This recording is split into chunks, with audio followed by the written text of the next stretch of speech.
सब प्रेम से बोलो, देवी भागवत पुराण की जय।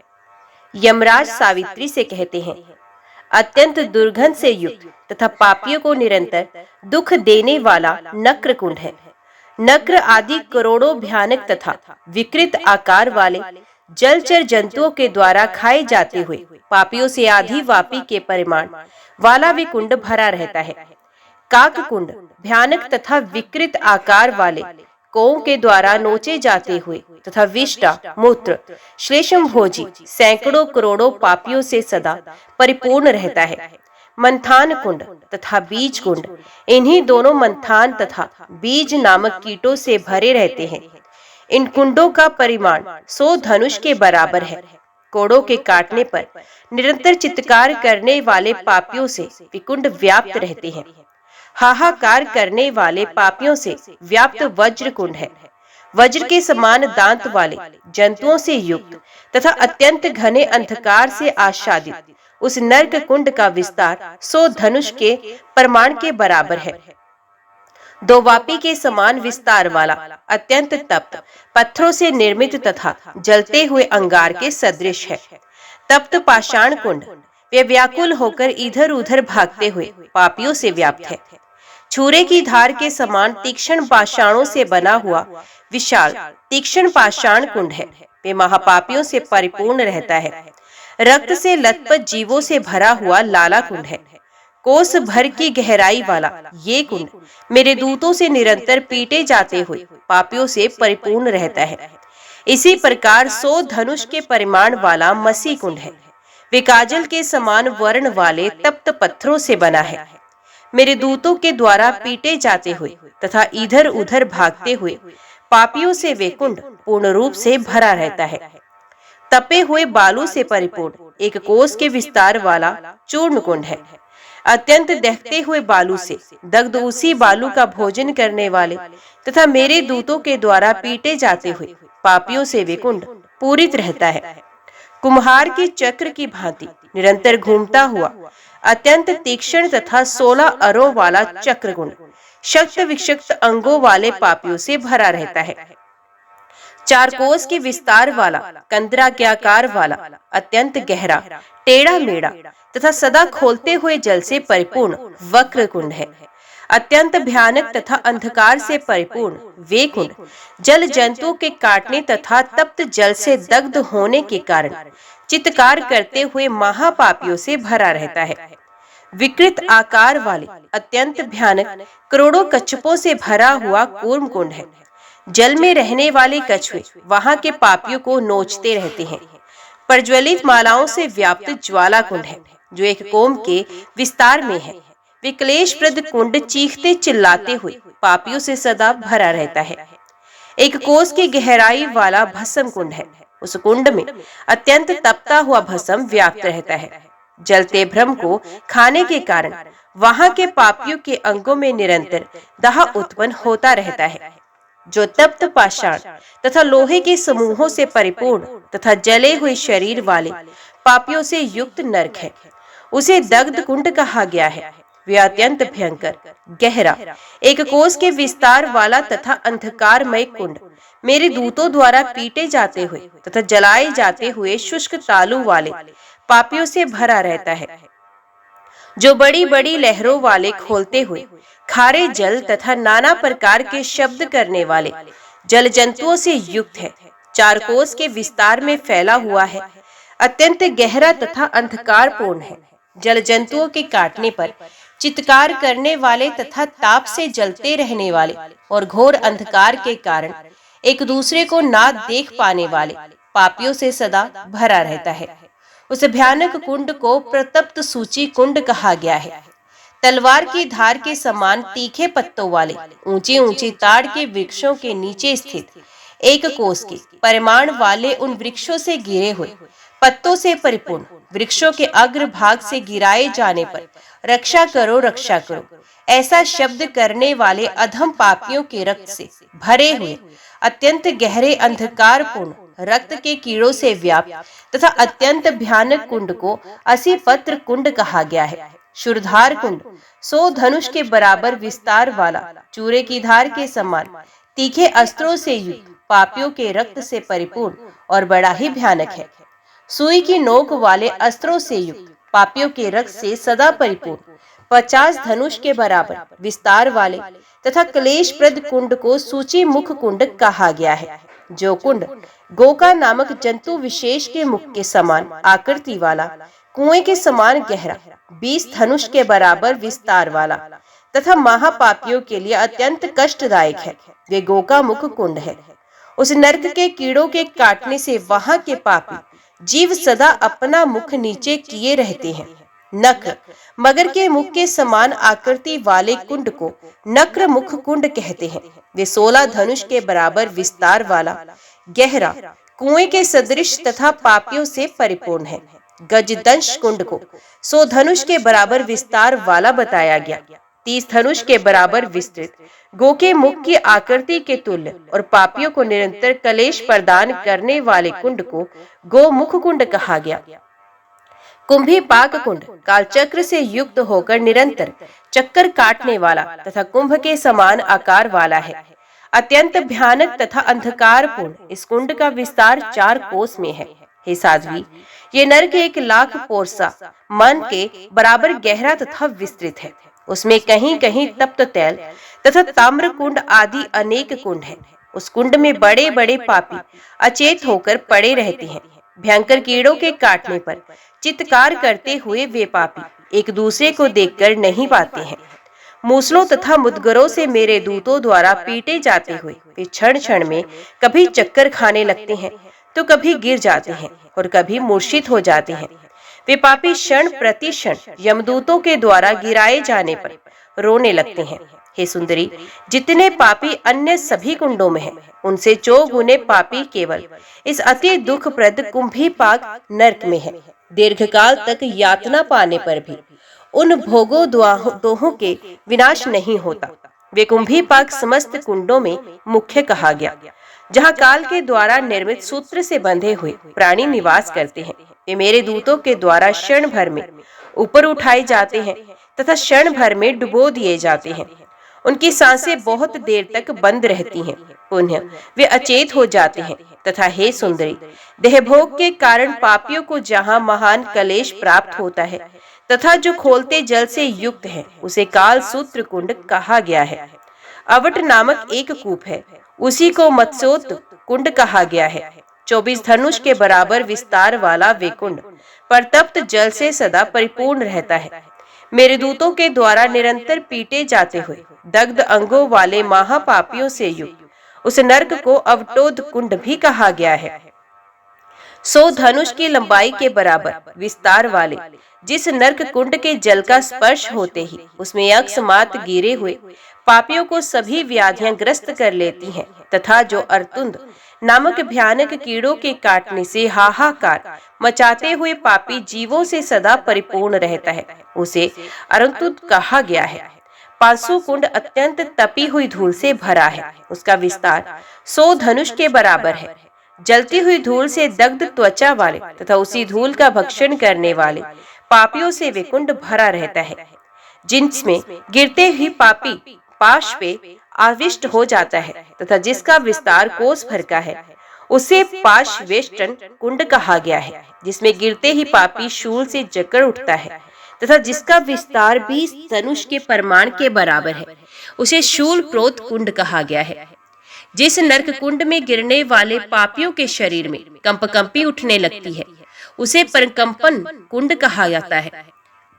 आधे कोस के विस्तार वाला वे कुंड सदा बर्फ के समान अत्यंत शीतल जल से भरा रहता है। जिस नरक में रहने वाले पापियों के मुख में मेरे दूत जलती हुई लकड़ी डालते हैं, वे उल्का मुख कुंड है। जलती हुई लकड़ियों से युक्त उस कुंड का विस्तार 20 धनुष के बराबर है।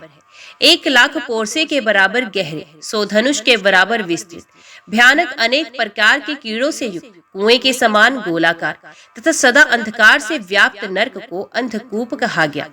वे कीड़ों के काटने पर परस्पर लड़ने वाले, खोलते हुए जल से दग्ध शरीर वाले, कोड़ों के द्वारा निरंतर काटे जाते हुए और अंधकार के कारण नेत्रों से देखने में असमर्थ पापियों से युक्त रहता है।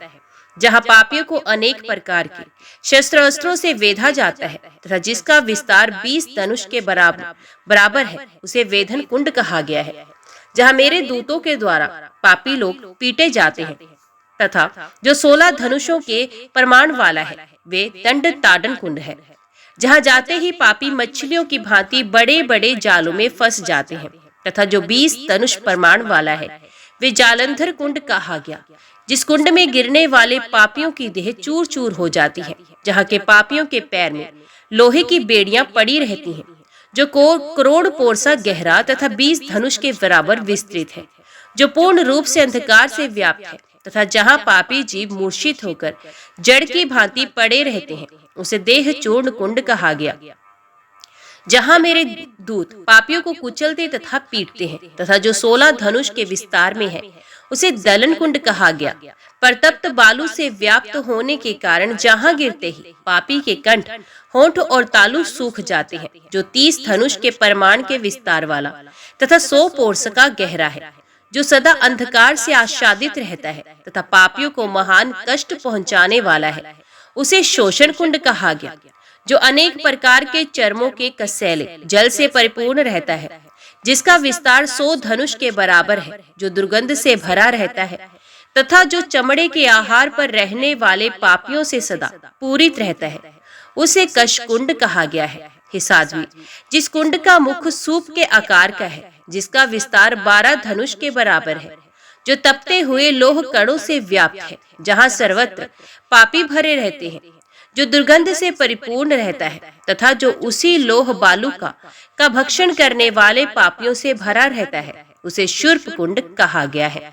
हे सुंदरी, जो परतप्त बालू से भरा है, महान पापियों से युक्त है, जिसके भीतर आग की लपटें उठती रहती हैं, जिसका मुख भाग ज्वालाओं से सदा व्याप्त रहता है, जिसका विस्तार 20 धनुष के बराबर है, जो ज्वालाओं से दग्ध शरीर वाले पापियों से सदा पूरित रहता है, निरंतर महान कष्ट प्रदान करने वाले उस कुंड को ज्वालामुख कुंड कहा गया है, जिसमें गिरते ही पापी मनुष्य मूर्छित हो जाता है, जिसका भीतरी भाग तपती हुई ईंटों से युक्त है, जो आधी बावड़ी के विस्तार वाला है, वे जीव कुंड है।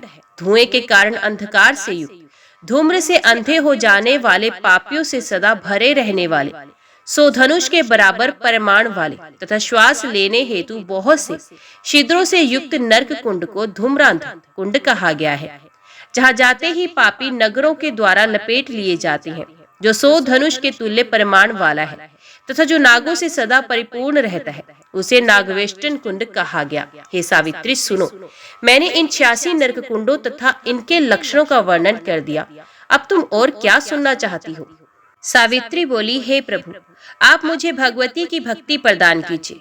वे देवी भक्ति समस्त तत्वों का तत्व, मनुष्यों के लिए मुक्ति द्वार का मूल कारण, नरक रूपी समुद्र से तारने वाली, मुक्ति के तत्वों का आधार, सभी अशुभों का नाश करने में समर्थ, समस्त कर्म वृक्षों को काटने वाली तथा मनुष्यों के द्वार किए हुए पापों का हरण करने वाली। हे भगवान, मुक्ति कितने प्रकार की होती है और उनके क्या लक्षण हैं? देवी भक्ति के स्वरूप, भक्ति के भेद तथा किए हुए कर्मों के भोग के नाग के विषय में मुझे बताइए। हे देवेद वेत्ताओं में श्रेष्ठ, ब्रह्मा के द्वारा निर्मित स्त्री जाति तत्व ज्ञान से रहित होती है, अतः आप संक्षेप में मुझे सारभूत बात बताइए। हे प्रभु, दान, यज्ञ, तीर्थ, स्नान, व्रत और तप, ये सब मनुष्य को ज्ञान देने से होने वाले पुण्य फल की 16वीं कला के भी बराबर नहीं है। पिता की अपेक्षा माता 100 गुनी श्रेष्ठ है, ये निश्चित है, किंतु ज्ञान प्रदान करने वाला गुरु माता से भी 100 गुना अधिक श्रेष्ठ होता है। धर्मराज बोले, हे वत्स, तुम्हारे मन में पहले जो भी अभिलषित वर था, वे सब मैं दे चुका हूँ। अब जो तुम भगवती की भक्ति चाहती हो, वे भी मेरे वर के प्रभाव से तुम्हें प्राप्त हो जाए। हे कल्याणी, तुम जो श्रीदेवी का गुण कीर्तन सुनना चाहती हो, वे उसे करने वाले, सुनने वाले तथा इसके विषय में पूछने वाले इन सभी का कुल का उद्धार कर देता है। भगवान शेषनाग अपने 1000 मुखों से उसे बता नहीं सकते और मृत्युंजय महादेव भी अपने 5 मुख से उसका वर्णन करने में समर्थ नहीं है। चारों वेदों की उत्पत्ति तथा संपूर्ण लोकों का विधान करने वाले ब्रह्मा अपने 4 मुखों से उसका वर्णन नहीं कर सकते। उसी प्रकार सर्वज्ञ विष्णु भी उसका वर्णन करने में समर्थ नहीं है। भगवान कार्तिकेय अपने 6 मुखों से उसका वर्णन नहीं कर सकते और योगीश्वरों के भी गुरु श्री गणेश भी भगवती की महिमा का वर्णन कर सकने में समर्थ नहीं है, ये निश्चित है। संपूर्ण शास्त्रों के सारभूत चारों वेद तथा उन्हें जानने वाले जो विद्वान हैं, ये सब उन भगवती के गुणों की एक कला तक को नहीं जानते। सरस्वती भी जड़ के समान होकर उन भगवती के गुणों का वर्णन करने में समर्थ नहीं है। सनक सनंदन सनातन सनंत कुमार धर्म कपिल तथा सूर्य ये लोग तथा ब्रह्मा जी के अन्य बुद्धिमान पुत्रगण भी उनकी महिमा का वर्णन करने में समर्थ नहीं है, तो फिर अन्य जड़ बुद्धि वाले लोगों की बात ही क्या। श्रीदेवी के जिन गुणों का वर्णन करने में सिद्ध मुनिंद्र तथा योगी जन भी समर्थ नहीं, उनका वर्णन करने में हम तथा अन्य लोग भला किस प्रकार समर्थ हो सकते हैं। ब्रह्मा विष्णु शिव आदि देवगण भगवती के जिस चरण कमल का ध्यान करते हैं वे उनके भक्तों के लिए तो अति सुगम है, किंतु अन्य लोगों के लिए अत्यंत दुर्लभ है। कोई व्यक्ति उन भगवती के पवित्र गुण कीर्तन को कुछ कुछ जान सकता है, किंतु ब्रह्म ज्ञानी ब्रह्मा जी उसे अधिक जानते हैं। ज्ञानियों के भी गुरु गणेश जी उन ब्रह्मा से भी कुछ विशेष जानते हैं और सब कुछ जानने वाले भगवान शिव सबसे अधिक जानते हैं। पूर्व काल में गोलोक में अत्यंत निर्जन वन में रास मंडल के मध्य परमेश्वर श्री कृष्ण ने उन शिव को ज्ञान प्रदान किया था। वहां पर भगवान श्री कृष्ण ने उन्हें भगवती के कुछ पवित्र गुण बताए थे। तत्पश्चात स्वयं भगवान शिव ने शिवलोक में धर्म के प्रति उसका उपदेश किया था। उसके बाद सूर्य के पूछने पर धर्म ने उनसे भगवती के गुणों का वर्णन किया था। हे साध्वी, मेरे पिता सूर्य ने भी तपस्या के द्वारा उन देवी की आराधना करके उस ज्ञान को प्राप्त किया था। हे सुव्रते, पूर्व समय में मेरे पिताजी यत्न पूर्वक मुझे अपना राज्य देना चाहते थे, किंतु मैंने स्वीकार नहीं किया। उस समय वैराग्य युक्त होने के कारण मैं तपस्या के लिए जाना चाहता था। तब पिताजी ने मेरे सामने भगवती के गुणों का वर्णन किया। उस समय मैंने उनसे जो प्राप्त किया उसी परम दुर्लभ तत्व को मैं तुम्हें बता रहा हूँ। ध्यान पूर्वक सुनो। हे वरानने, जैसे आकाश अपना ही अंत नहीं जानता, उसी प्रकार वे भगवती भी अपने सभी गुण नहीं जानती, तो अन्य व्यक्ति की तो बात ही क्या। सर्वात्मा सबके भगवान, सभी कारणों के भी कारण, सर्वेश्वर, सबके आदि रूप, सर्वज्ञ, परिपालक, नित्य स्वरूप, नित्य देह वाले, नित्यानंद, निराकार, स्वतंत्र, निशंक, निर्गुण, निर्विकार, अनासक, सर्वसाक्षी, सर्वाधार, प्रातपर तथा माया विशिष्ट परमात्मा ही मूल प्रकृति के रूप में अभिव्यक्त हो जाते हैं। सभी प्राकृतिक पदार्थ उन्हीं से आविर्भूत हैं। स्वयं परम पुरुष भी प्रकृति है। वे दोनों परस्पर उसी प्रकार अभिन्न है जैसे अग्नि से उसकी शक्ति कुछ भी भिन्न नहीं। वे ही सच्चिदानंद स्वरूपिणी शक्ति महामाया है। वे निराकार होते हुए भी भक्तों पर कृपा करने के लिए रूप धारण करती है। उन भगवती ने सर्वप्रथम गोपाल सुंदरी का रूप धारण किया। वे रूप अत्यंत कोमल, सुंदर तथा मनोहर था। किशोर गोप वेश वाला वे रूप नवीन मेघ के समान श्याम वर्ण का था। वे करोड़ों कामदेवों के समान सुंदर था। वे मनोहर लीला धाम स्वरूप था। उस विग्रह के नेत्र शरद ऋतु के मध्याह्न कालीन कमलों की शोभा को तुच्छ बना देने वाले थे। मुख शरद पूर्णिमा के करोड़ों चंद्रमा की शोभा को तिरस्कृत कर देने वाला था। अमूल्य रत्नों से निर्मित अनेक प्रकार के आभूषणों से उनका विग्रह सुशोभित था। मुस्कान युक्त मुखमंडल वाला वे विग्रह निरंतर अमूल्य पीतांबर से शोभित हो रहा था। पर ब्रह्म स्वरूप वे विग्रह ब्रह्म तेज से प्रकाशित था। वे रूप देखने में बड़ा ही सुखकर था। वे शांत रूप राधा को अत्यंत पसंद करने वाला था। मुस्कुराती हुई वे गोपियां उस रूप को निरंतर निहार कर रही थी। भगवत विग्रह रासमंडल के मध्य रतन जटित सिंहासन पर विराजमान था। उनकी 2 भुजाएं थी। वे बंसी बजा रहे थे। उन्होंने वनमाला धारण कर रखी थी। उनके वक्ष स्थल पर मणिराज श्रेष्ठ कौस्तुभ मणि निरंतर प्रकाशित हो रही थी। उनका विग्रह कुमकुम अगुरु कस्तूरी से मिश्रित दिव्य चंदन से लिप्त था। वे चंपा और मालती की मनोहर मालाओं से सुशोभित था। वे कांतिमान चंद्रमा की शोभा से परिपूर्ण तथा मनोहर चूड़ामणि से सुशोभित था। भक्ति रस से आप्लावित भक्तजन उनके इसी रूप का ध्यान करते हैं। जगत की रचना करने वाले ब्रह्मा उन्हीं के भव से सृष्टि का विधान करते हैं तथा कर्म अनुसार सभी प्राणियों के कम का उल्लेख करते हैं और उन्हीं की आज्ञा से वे मनुष्यों को तपो तथा कम कर्म का फल देते हैं। उन्हों के भय से सभी प्राणियों के रक्षक भगवान विष्णु सदा रक्षा करते हैं और उन्हीं के भय से कालग्नि के समान भगवान रुद्र संपूर्ण जगत का संहार करते हैं। ज्ञानियों के गुरु के भी गुरु मृत्युंजय शिव उसी पर ब्रह्म रूप विग्रह को जान लेने पर ज्ञानवान योगीश्वर ज्ञानविद परम आनंद से परिपूर्ण तथा भक्ति वैराग्य से संपन्न हो सके हैं। हे साध्वी, उन्हीं के भय से तीव्र चलने वालों में प्रमुख पवन देव प्रवाहित होते हैं और उन्हीं के भव से सूर्य निरंतर तपते रहते हैं। उन्हीं की आज्ञा से इंद्र वृष्टि करते हैं। मृत्यु प्राणियों पर अपना प्रभाव डालती है। उन्हीं की आज्ञा से अग्नि जलाती है और जल शीतल करता है। उन्हीं के आदेश से भयभीत दिक्पाल गण दिशाओं की रक्षा करते हैं और उन्हीं के भय से ग्रह तथा राशियां अपने मार्ग पर परिभ्रमण करती हैं। उन्हीं के भय से वृक्ष पलते और फूलते हैं और उन्हीं की आज्ञा स्वीकार करके भयभीत काल निश्चित समय पर प्राणियों का संहार करते हैं। उनकी आज्ञा के बिना जल तथा स्थल में रहने वाले कोई भी प्राणी जीवन धारण नहीं कर सकते और संग्राम में आहत तथा विषम स्थितियों में पड़े प्राणी की भी अकाल मृत्यु नहीं होती। उन्हीं की आज्ञा से वायु जल राशि को जल, कश्यप को कश्यप, शेषनाग को शेष, पृथ्वी को और पृथ्वी सभी समुद्रों तथा पर्वतों को धारण किए रहती है। जो सब प्रकार से क्षमाशालिनी है, वे पृथ्वी उन्हीं की आज्ञा से नानाविध रत्नों को धारण करती है। उन्हीं की आज्ञा से पृथ्वी पर सभी प्राणी रहते हैं तथा नष्ट होते हैं। हे साध्वी, देवताओं के 71 युगों की इंद्र की आयु होती है। ऐसे 28 इंद्रों के समाप्त होने पर ब्रह्मा का एक दिन रात होता है। ऐसे 30 दिनों का एक महीना होता है और इन 2 महीनों की एक ऋतु कही गई है। इन्हीं 6 ऋतुओं का एक वर्ष होता है और ऐसे 100 वर्षों की ब्रह्मा की आयु कही गई है। ब्रह्मा की आयु समाप्त होने पर श्रीहरि आंखें मूंद लेते हैं। श्रीहरि की आंखें मूंद लेने पर प्राकृतिक प्रलय हो जाता है। उस प्राकृतिक प्रलय के समय समस्त चराचर प्राणी, देवता, विष्णु तथा ब्रह्मा ये सब श्री कृष्ण के नाभि कमल में लीन हो जाते हैं। क्षीर सागर में शयन करने वाले तथा वैकुंठवासी चतुर्भुज भगवान श्री विष्णु प्रलय के समय परमात्मा श्री कृष्ण के वाम पार्श्व में विलीन होते हैं। ज्ञान के अधिष्ठाता सनातन शिव उनके ज्ञान में विलीन हो जाते हैं। सभी शक्तियां विष्णु माया दुर्गा में समाविष्ट हो जाती हैं और वे बुद्धि को अधिष्ठात्री देवता दुर्गा भगवान श्री कृष्ण की बुद्धि में प्रविष्ट हो जाती हैं। नारायण के अंश स्वामी कार्तिकेय उनके वक्षस्थल में लीन हो जाते हैं।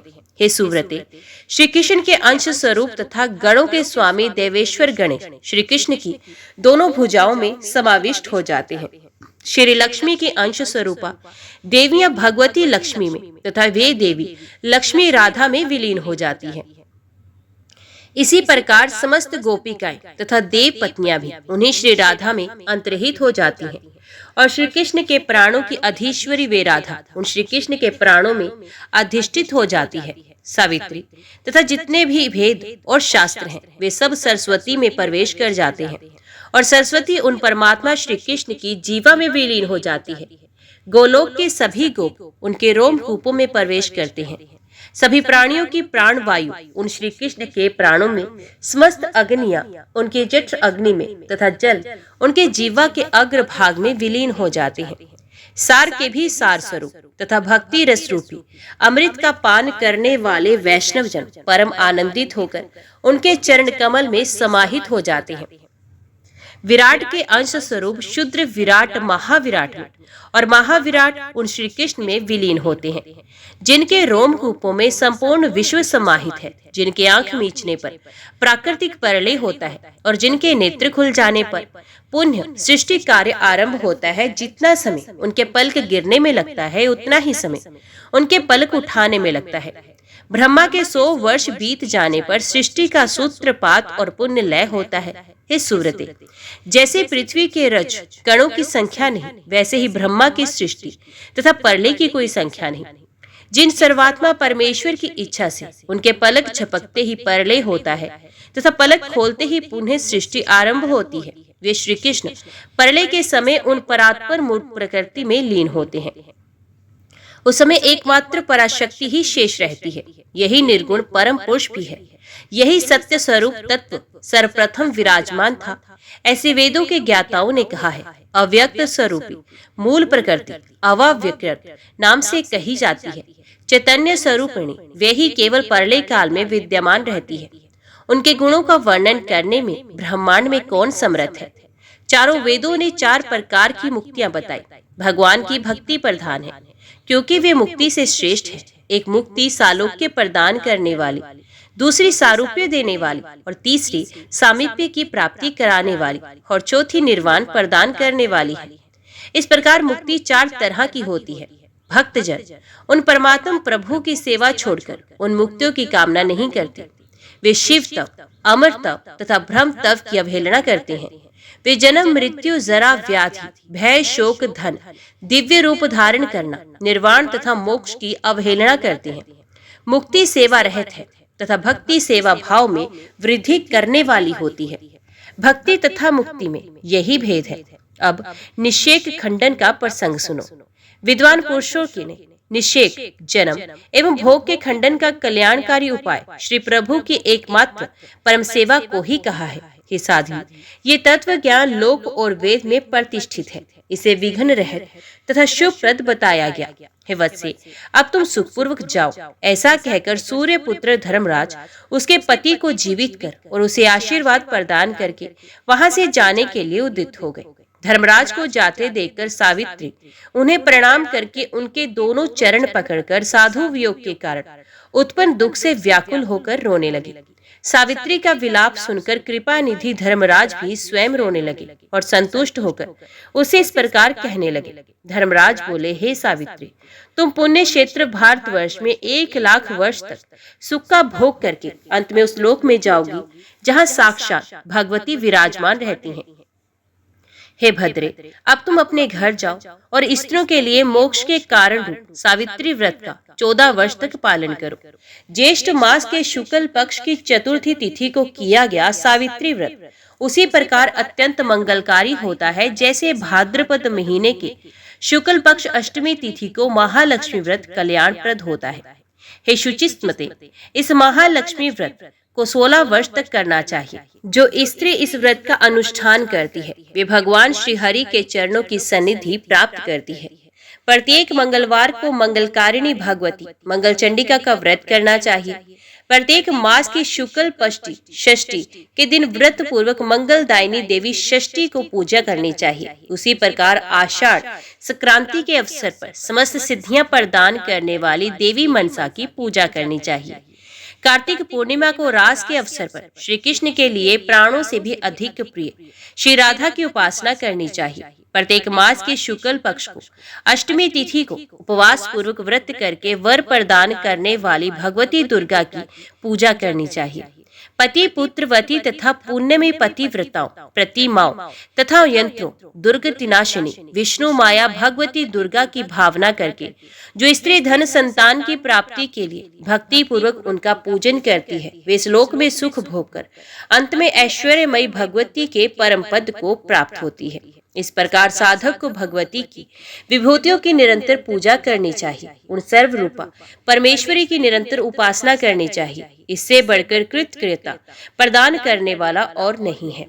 हे नारद, उससे ऐसा कहकर धर्मराज अपने लोक को चले गए और अपने पति को साथ लेकर सावित्री भी अपने घर चली गई। हे नारद, सावित्री और सत्यवान जब घर पर गए तब सावित्री ने अपने अन्य बंधु को सारा वृत्तांत कह सुनाया। बांधवों ने ये धर्मराज के वर के प्रभाव से सावित्री के पिता ने पुत्र प्राप्त किए। उसके ससुर को दोनों आंखें ठीक हो गई और उन्हें अपना राज्य मिल गया तथा उस सावित्री को भी पुत्रों की प्राप्ति हुई। इस प्रकार पुण्य क्षेत्र भारतवर्ष में 1,00,000 वर्ष तक सुख भोग कर वे पतिव्रता सावित्री अपने पति के साथ देवी लोक को गई।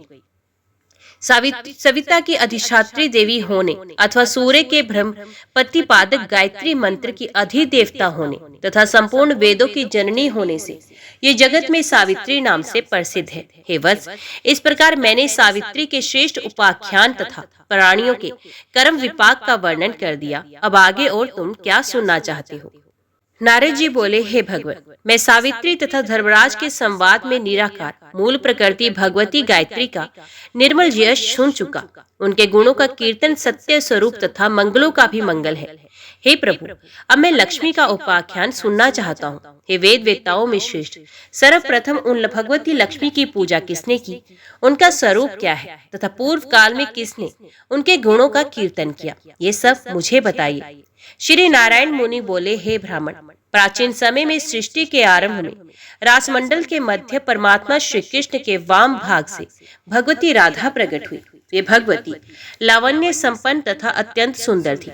उनके चारों ओर वट वृक्ष सुशोभित थे। वे 12 वर्ष की सुंदरी की भांति दिख रही थी। सर्वथा स्थिर रहने वाली, तारुण्य से संपन्न थी। श्वेत चंपा के पुष्प जैसी कांति वाली थी। उन मनोहारिणी देवी का दर्शन बड़ा ही सुखदायक था। उनका मुखमंडल शरद पूर्णिमा के करोड़ों चंद्रमाओं की प्रभा को तिरोहित कर रहा था और उनके नेत्र शरद ऋतु के मध्याह्न कालीन कमलों की शोभा को तिरस्कृत कर रहे थे। सर्वेश्वर श्री कृष्ण के साथ विराजमान रहने वाली वे देवी उनकी इच्छा से 2 रूपों में व्यक्त हुई। ये दोनों ही देवियां अपने रूप, वर्ण, तेज, आयु, कांति, यश, वस्त्र, कृत्य, आभूषण, गुण, मुस्कान, अवलोकन, प्रेम तथा अनून्य विनय आदि में समान थी। उनके बाएं अंश से महालक्ष्मी आविर्भूत हुई तथा दाहिने अंश से राधिका स्वयं ही विद्यमान रही। पहले राधिका ने 2 भुजाओं वाले परात्पर श्री कृष्ण को पति रूप से वर्ण किया। तत्पश्चात महालक्ष्मी ने भी उन्हीं मनोहर श्री कृष्ण को पति बनाने की इच्छा प्रकट की। तब उन्हें गौरव प्रदान करने के विचार से वे श्री कृष्ण भी 2 रूपों में विरक्त हो गए। वे अपने दाहिने अंश से 2 भुजाधारी श्री कृष्ण बने रहे और बाएं अंश से 4 भुजाओं वाले श्री विष्णु हो गए। उसके बाद द्विभुज श्री कृष्ण ने चतुर्भुज विष्णु को महालक्ष्मी को समर्पित कर दिया।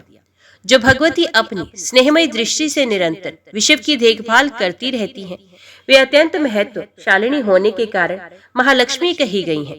इस प्रकार 2 भुजाओं वाले श्री कृष्ण राधा के पति बने और चतुर्भुज श्री विष्णु महालक्ष्मी के पति हुए।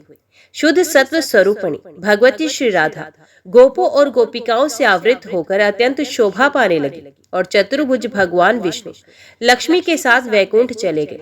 परात्पर श्री कृष्ण और श्री विष्णु वे दोनों ही समस्त अंशों में समान हैं। भगवती महालक्ष्मी योग बल से नाना रूपों में विराजमान हुई।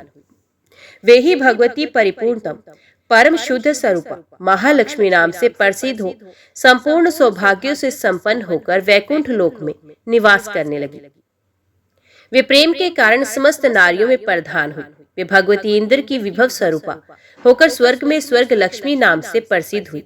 वे पाताल में नाग लक्ष्मी, राजाओं के यहाँ राजलक्ष्मी और गृहस्थों के घर में गृह लक्ष्मी के रूप में अपनी कला के एक अंश से विराजमान हुई।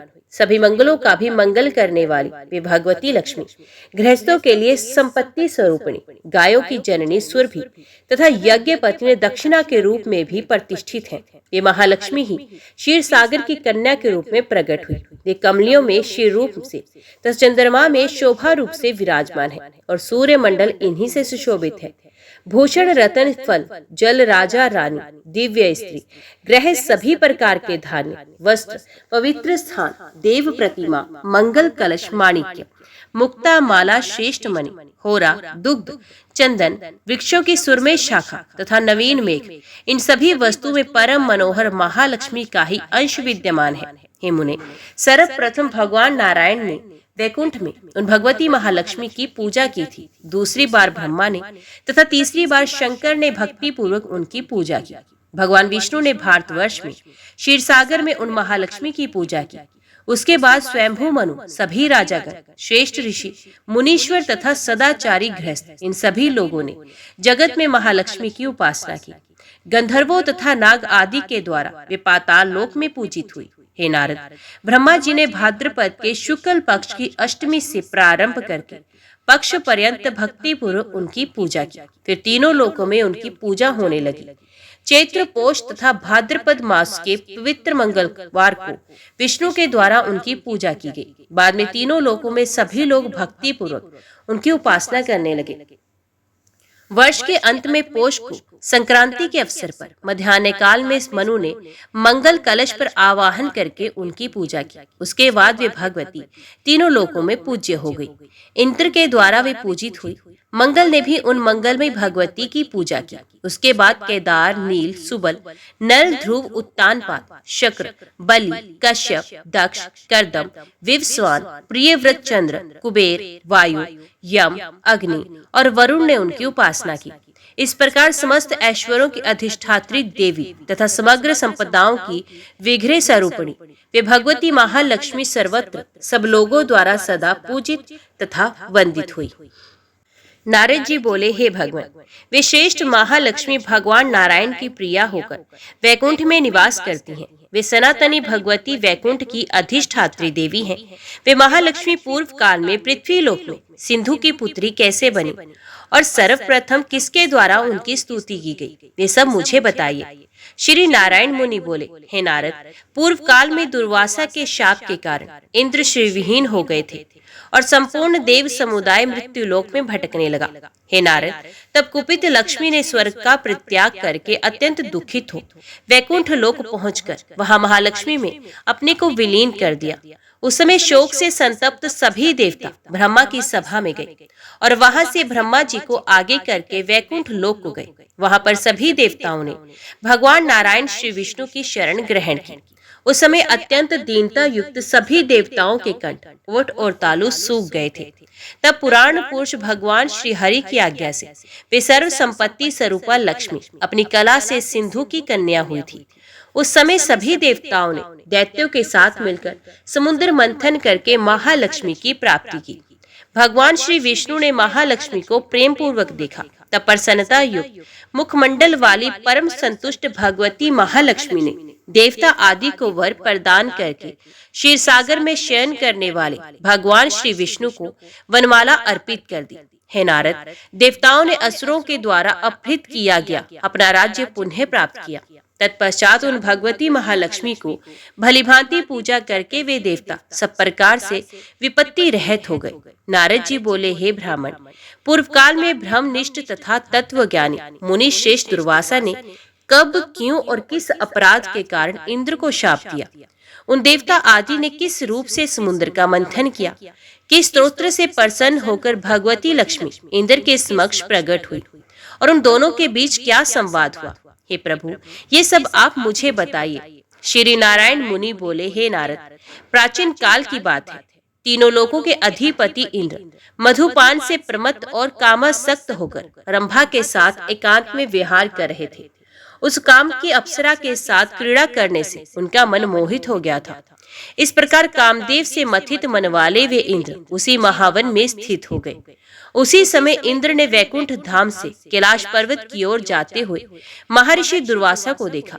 उनका शरीर ब्रह्मतेज से दैदीप्यमान था। ऐश्वर्य संपन्न वे ग्रीष्म ऋतु के मध्यकालीन हजारों सूर्य की प्रभा से युक्त थे। उनका अत्यंत स्वच्छ जटाजूट परतप्त स्वर्ण के समान प्रकाशमान था। वे श्वेत वर्ण का यज्ञोपवीत धारण किए थे। उन्होंने अपने हाथों में चीर, दंड तथा कमंडलू धारण कर रखा था। वे अपने ललाट पर चंद्रमा के समान प्रतीत होने वाला अत्यंत उज्जवल तिलक धारण किए हुए थे। वेद वेदांग के परागामी लाखों शिष्य उनके साथ विद्यमान थे। उन्हें देखकर अति प्रमत्त इंद्र ने सर झुकाकर मुनि तथा शिष्य वर्ग को प्रणाम किया और प्रसन्न होकर उनकी स्तुति की। तब शिष्यों सहित मुनि दुर्वासा ने इंद्र को शुभाशीष आशीर्वाद दिया।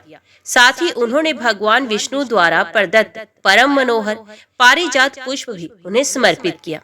तब बुढ़ापा, रोग, मृत्यु तथा शोक का नाश करने वाले और मोक्ष प्रदान करने वाले उस पुष्प को लेकर राज्य संपदा से मदोमद इंद्र ने उसे ऐरावत हाथी के मस्तक पर फेंक दिया। उस पुष्प का स्पर्श होते ही वे ऐरावत हाथी रूप, गुण, तेज तथा आयु में अकस्मात भगवान विष्णु के तुल्य हो गया। तब इंद्र को छोड़कर वे गजराज घोर वन में चला गया। हे मुने, अपने तपोबल से संपन्न इंद्र उस ऐरावत को रोक पाने में समर्थ नहीं हुए। इंद्र ने उस पुष्प का तिरस्कार किया है। ऐसा जानकर मुनीश्वर दुर्वासा अत्यंत कुपित हुए और रोष में आकर उन्हें शाप देते हुए कहने लगे, मुनि बोले, अरे राजश्री के अभिमान से प्रमत्त होकर तुम मेरा अपमान क्यों कर रहे हो? मेरे द्वारा दिए गए पुष्प को तुमने गर्वित होकर हाथी के मस्तक पर फेंक दिया है। श्री विष्णु को समर्पित किए हुए नैवेद्य फल अथवा जल के प्राप्त होते ही उनका उपभोग कर लेना चाहिए। उनका त्याग करने से वे ब्रह्महत्या के पाप के भागी होता है। जो मनुष्य सौभाग्य से प्राप्त हुए भगवान विष्णु के पावन नैवेद्य का त्याग करता है, वे श्री बुद्धि तथा राज्य इन सबसे वंचित होता है। जो भक्त श्री विष्णु के लिए अर्पित किए गए नैवेद्य को पाते ही उसे ग्रहण करता है, वे अपने 100 पूर्वजों का उद्धार करके स्वयं जीवन मुक्त हो जाता है। जो मनुष्य प्रतिदिन भगवान श्री हरि के नैवेद्य को ग्रहण करके उन्हें प्रणाम करता है तथा भक्ति पूर्वक उनका पूजन एवं स्तवन करता है, यह भगवान विष्णु के समान हो जाता है। हे मूर्ख, उसका स्पर्श करके चलने वाली वायु का संयोग पाकर तीर्थ समुदाय शीघ्र ही शुद्ध हो जाता है और उसकी चरण रज से पृथ्वी शीघ्र ही पवित्र हो जाती है।